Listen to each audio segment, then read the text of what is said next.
Today we're going to learn about arithmetic combinations of functions. So we're just going to start off with our rules for all four operations here. We've got addition, subtraction, multiplication, and division.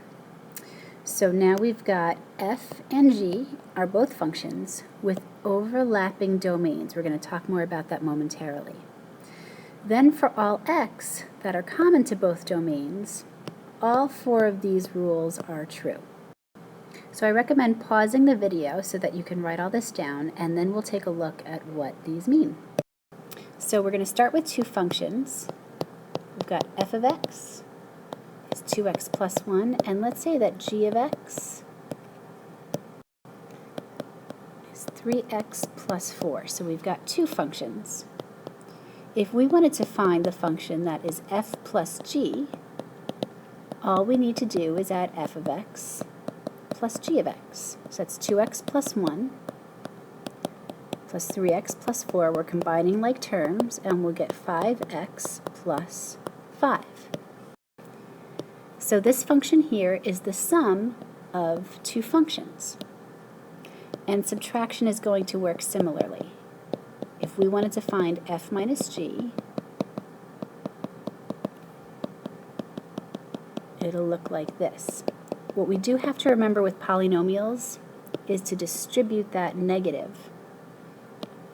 So this would be 2 minus 3 is negative x, and then 1 minus 4 is negative 3. Multiplication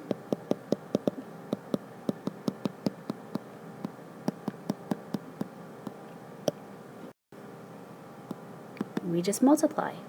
So we'll distribute here and get 6x squared plus 8x plus 3x plus 4, which simplifies to be 6x squared plus 11x plus 4. So notice that the product of two linear functions will give us a quadratic function. And then the very last operation is division. This is f over g, which can be written as f of x over g of x, or simply 2x plus 1 over 3x plus 4. Okay, now let's talk about the domain of our combination of functions. This says that the domain of an arithmetic combination of functions, f and g, consist of all real numbers that are common to both domains. So what we're really looking for is where the domains overlap.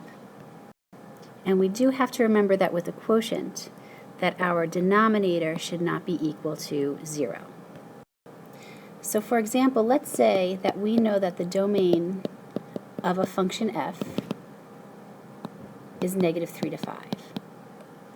And we know that the domain of a function g is 0 to 6. If we wanted to find the domain of, for example, f plus g, we would just find where those two domains overlap.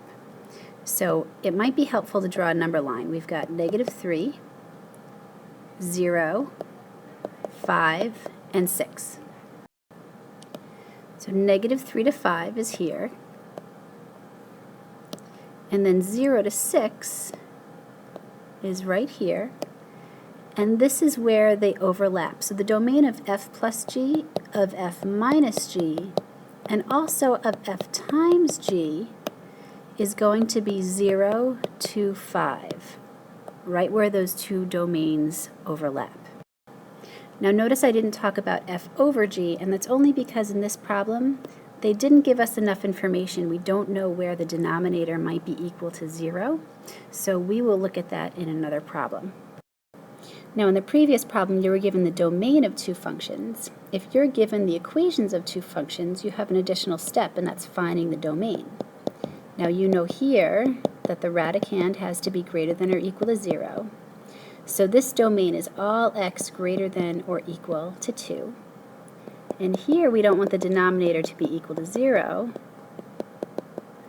So we exclude 7. So we're talking about all reals except 7.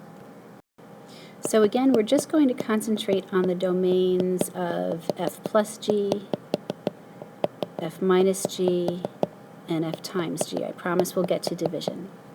So the domains of these three functions will be equal, and we find them by looking for where these intervals overlap.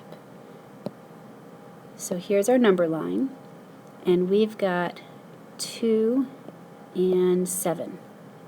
So 2 to infinity looks like this. This is 2 to infinity. And then everything except for 7 will look like this. Everything except for 7.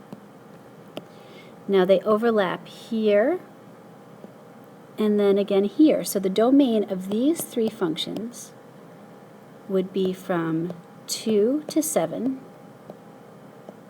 and then from 7 to infinity. Okay, let's talk about division.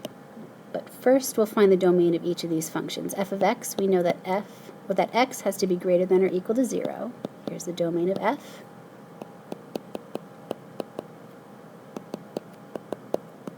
Negative x is greater than or equal to negative 4, so x has to be less than or equal to positive 4.